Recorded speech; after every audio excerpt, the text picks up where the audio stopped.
बिस्मिल्लाहिर्रहमानिर्रहीम। अस्सलामुअलैकुम dear student. उम्मीद है आप सब अल्लाह के फजल व करम से खैरियत से होंगे।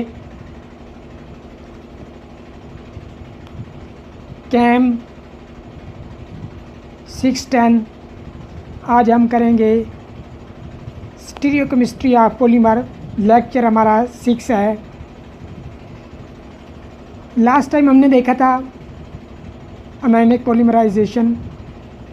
इंशाल्लाह आगे हम इनकी प्रिपरेशन भी चलते हैं अपने टॉपिक की जानिब। Stereochemistry of polymer. स्टीरियोकेमिस्ट्री की जब हम बात करते हैं, स्टीरियोकेमिस्ट्री क्या है? The arrangement of atom in 3 dimensional space. Atom की जो 3 डिमेंशनल स्पेस में अरेंजमेंट होती है, जब बात की जाए एटम की 3 डिमेंशनल स्पेस में अरेंजमेंट की, तो उस वक्त ज़िक्र आता है स्टीरियोकेमिस्ट्री का। कॉन्फ़िगरेशन के चेंज होने से इसकी प्रॉपर्टीज़ में बहुत ज़्यादा तब्दीली आती है। तो हम स्टीरियोकेमिस्ट्री की अगर बेस के हिसाब से देखें तो स्टीरियोकेमिस्ट्री के लिहाज से पॉलीमर को 3 टाइप में डिवाइड किया गया है, जो कि हम ऑलरेडी क्लासिफिकेशन ऑफ पॉलीमर में भी डिस्कस कर चुके हैं। पहले हमारे पास क्या थी? आइसोटैक्टिक। आइसो का मीन होता है सेम और टैक्टिक का मीनिंग ऑर्डर, यानी कि सेम ऑर्डर। अगर इसकी बात करें व्हेन द आर ग्रुप और एस ग्रुप, एस भी आप साथ लिख सकते हैं। When the R S groups are all on one side of the chain, the polymer is said to be isotactic। ये क्या है? आप ये एक चेन दे सकते हैं। जब क्या है कि R या S कॉन्फ़िगरेशन होगी, क्या है वो चेन के एक ही साइड पे होंगे, तो हम उसे क्या कहेंगे? ये क्या है? आइसोटैक्टिक पॉलीमर है। जैसा कि ये आप ए में देख सकते हैं, ये फिगर 3 दी गई हैं। ए फिगर में देख सकते हैं कि जो ग्रीन हैं वो सारे के सारे वो क्या हैं? एक साइड पे दिए हुए हैं। तमाम के तमाम ग्रीन एक साइड पे दिए हुए हैं। और जो हमारे पास ग्रे कलर के हैं वो दूसरी साइड पे हैं। ऊपर ऊपर ऊपर आप देखें तो ग्रीन एक साइड पे हैं और ग्रे एक साइड पे इधर। तो इसी तरह आइसोटैक्टिक की एग्जांपल हमारे पास है आइसोटैक्टिक पॉलीप्रोपाइलीन।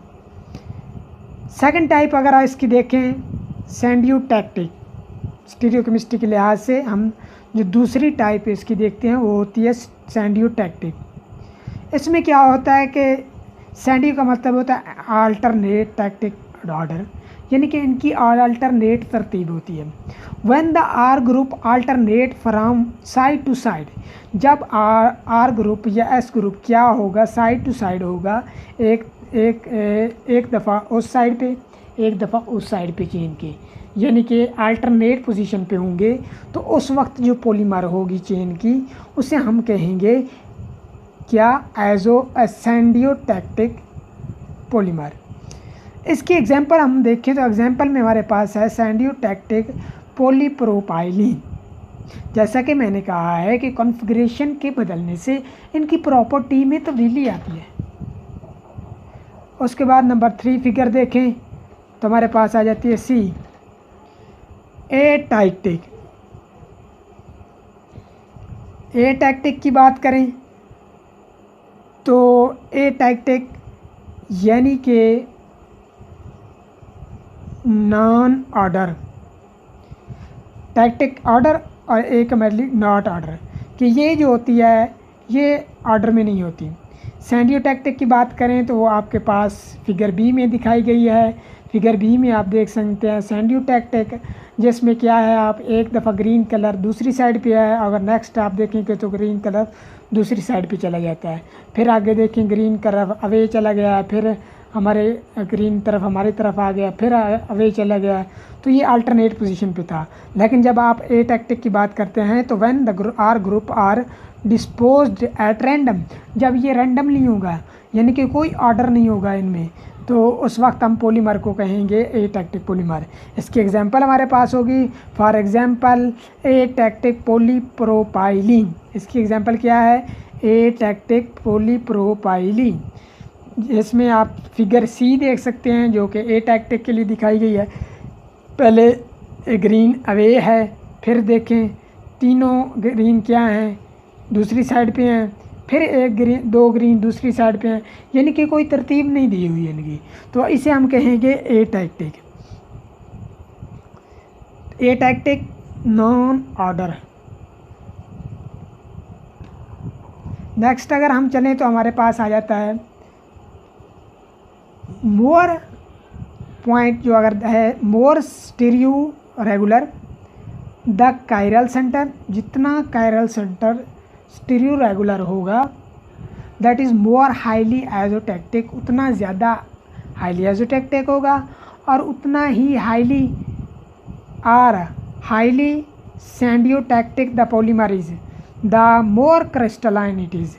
जितना ज़्यादा स्टीरियो रेगुलर हो कायरल सेंटर होगा उतना ज़्यादा क्या होगा या आप सा कह सकते हैं मतलब हाईली आइसोटैक्टिक और हाईली सेंडियोटैक्टिक, क्योंकि ये दोनों क्या हैं, तरतीब हैं, या तो अल्टरनेट पोजीशन पे होंगे, ये सेम साइड की बात करेंगे तो आइसोटैक्टिक की बात करेंगे, अल्टरनेट पोजीशन की बात करेंगे तो हमारे पास हाईली सेंडियोटैक्टिक की बात करेंगे। तो उतना ज़्यादा क्या होगा, क्रिस्टलाइन फॉर्म होगा। A random placement of the substituent such as an atactic material result in a polymer that can pack well and is usually highly amorphous। वो कह रहा है कि जितने ज़्यादा रैंडम प्लेसमेंट होगी सब्स्टिट्यूएंट की, वो क्या होगा, एटैक्टिक मटेरियल होगा। उसके नतीजे में क्या होगा कि वो उतने क्लोजली पैक नहीं होंगे जितने के हमारे पास आइसोटैक्टिक की बात करें और सेंडियोटैक्टिक। ये आइसोटैक्टिक बहुत ज़्यादा क्लोजली पैक होते हैं और सेंडियोटैक्टिक भी इसी तरह, क्योंकि ये ऑर्डर होती है, इनके तरतीब होती है, तो ऑर्डर तरतीब होने की वजह से ये क्या होते हैं, क्लोजली पैक होते हैं, पैकिंग होती है।